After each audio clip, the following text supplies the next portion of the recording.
Good morning from southwest Louisiana. This is the heart of Cajun country.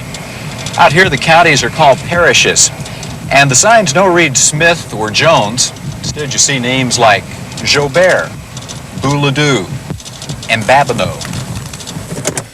When the Cajuns came to Louisiana, part of the culture they brought with them was their music. Beautiful folk tunes and waltzes. And you can still hear those songs today out here in the bayou country, on front porches, in dance halls, and even when friends just get together for a party.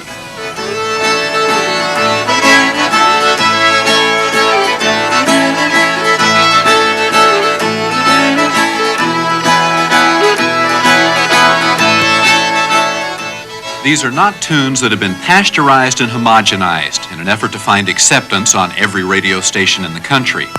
They are from the soul of a people, filled with history and emotion.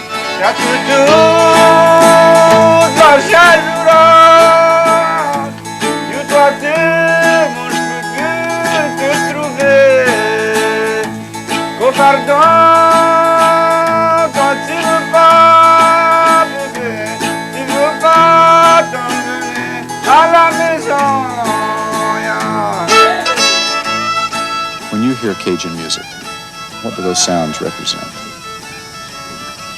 It represents my whole life. It represents joy, it represents sorrow, it represents hardship, but also good times.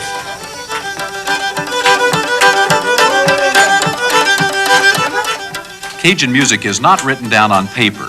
It survives as part of the inheritance from generation to generation. Just as Dewey Balfa learned to play the fiddle from his father, he is now sharing that legacy with his daughter.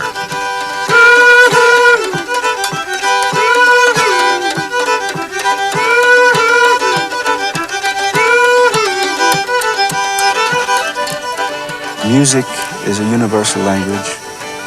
There's such beautiful music that can be handed down from generation to generation, even though it is by ear. It can live forever.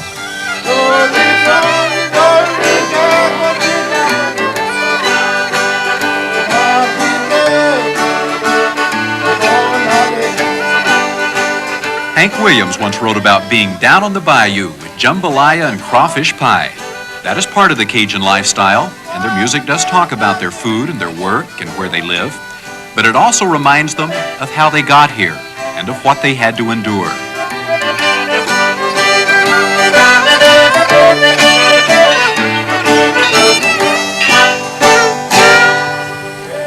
The Cajun culture is a rich and long one. Even before the British had colonized Jamestown, the Cajuns, or Acadians, had settled Nova Scotia. They were the first French settlers in the New World. Well, the British finally expelled the Cajuns from their homeland in 1755, and they came here to Louisiana, bringing with them their food, their language, and their customs. Even today, French is the first language for more than half of the people in several of the Cajun parishes.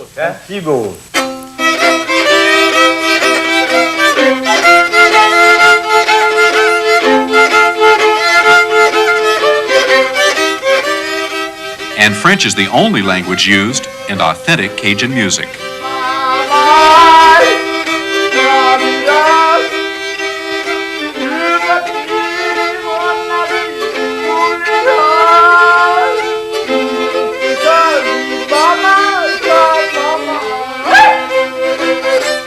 "89-year-old Dennis McGee and his partner Sady Courville started playing together as teenagers.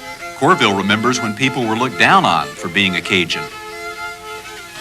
In the 20s, when we made these records, McGee and I,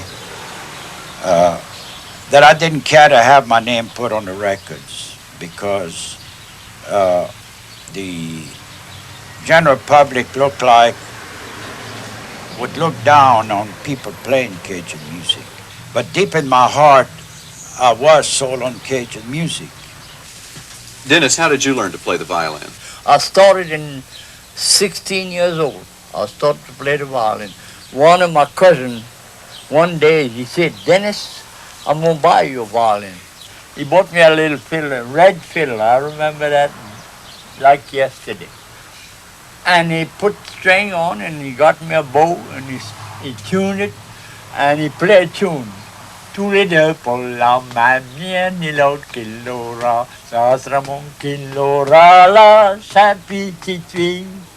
And he said, that's yours. Yeah, play the fiddle now. And you know, before the week I learned that tune.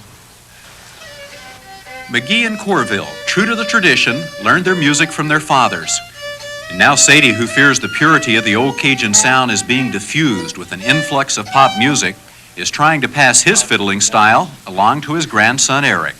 I'll see what I can do.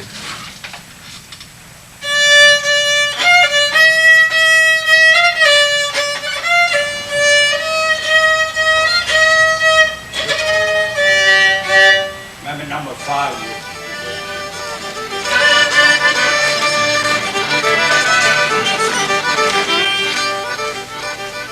Dewey Balfa shares the concerns of Sady Courville. He has put together a group of Cajun crusaders who donate their time to go into schools to preach the gospel of Cajun music. It's an effort to keep alive interest in the Cajun culture.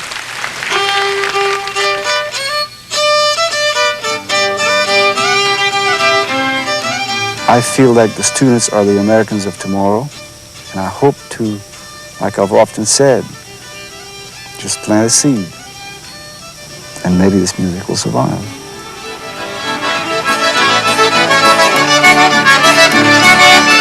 A strong sense of community and family are hallmarks of the Cajun lifestyle. Balfa and others believe if the music survives, so too will these more important traditions. For today, Boyd Matson, NBC News, Eunice, Louisiana. And we'll be back with more on Today after a message.